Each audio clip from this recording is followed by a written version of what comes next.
Carol, hey.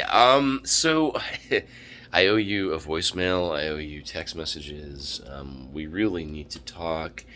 If I'm right, you should be on your way to someplace Caribbean and warm for the winter. So I think we're probably, but I don't remember what you said your plan was. I know that Lowe's was treating you real well, but I also know that the reason that you do Lowe's is so that you can go to like Martinique or whatever. Anyway, how's your retirement doing after last year? um, so I have news, and I have a 2023 request, and I never request anything of you. So I'm going to start with the request.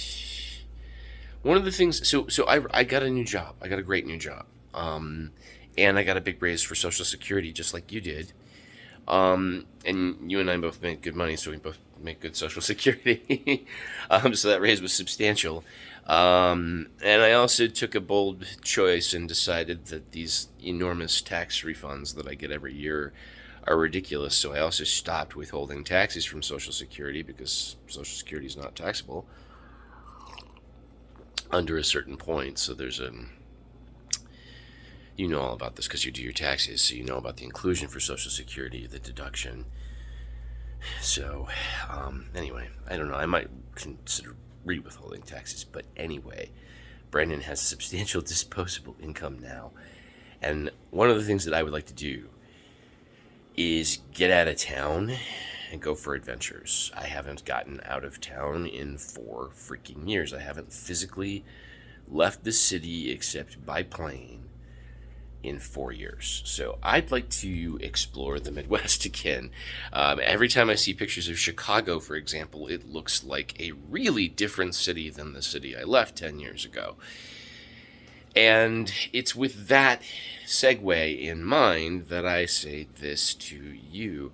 I'd like to make one of those trips a trip to Chicago. I'd like to see you. I haven't seen you in a really long time. And my heart yearns to give you a hug and grab a beer with you and just talk, shoot the shit.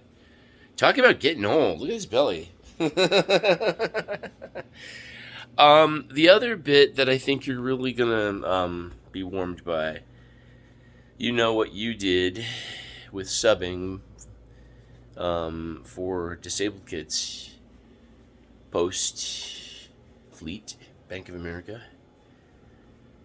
Well, I think I may have landed in my new home career-wise for the good chunk of my life after all this horseshittery.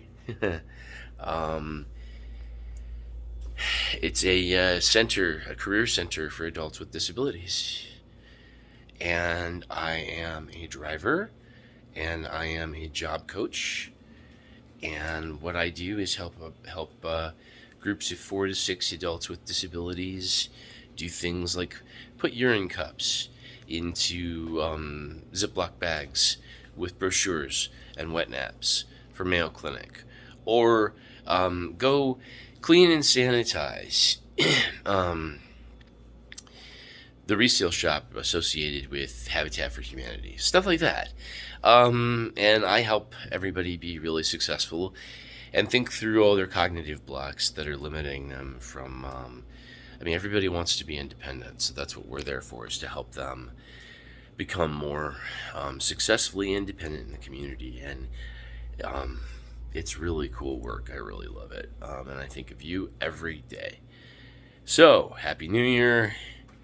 Think about when a good time for a call is. Think about Brandon coming for a visit. This seems like a good idea, right? You know it. There will be a dog then, too. It'll be a puppy. I'm doing that for my birthday. This is just nonsense that I don't have a dog right now. Anyway, yeah. I miss you. I also have some stories that we don't, our phone calls are always brisk, crisp, and to the point. But I got a couple zinger stories that I want to run past you. and I'd like to buy you dinner. So anyway, doesn't mean I'm going to impose on you and stay with you. I will probably get someplace downtown. But I'd like to, either meet you for a Cubs game, for example, old times, or come down for Taste of Chicago and meet you for Taste of Chicago. See what I'm saying? Let's have an activity. Let's get out. Let's have an adventure. Let's do something fun. Let's tell a couple of big whopper stories, right? I want to tell you, there's one in particular I want to tell you that it's going to blow your mind. Yeah, we'll go from there. What do you say? Love you.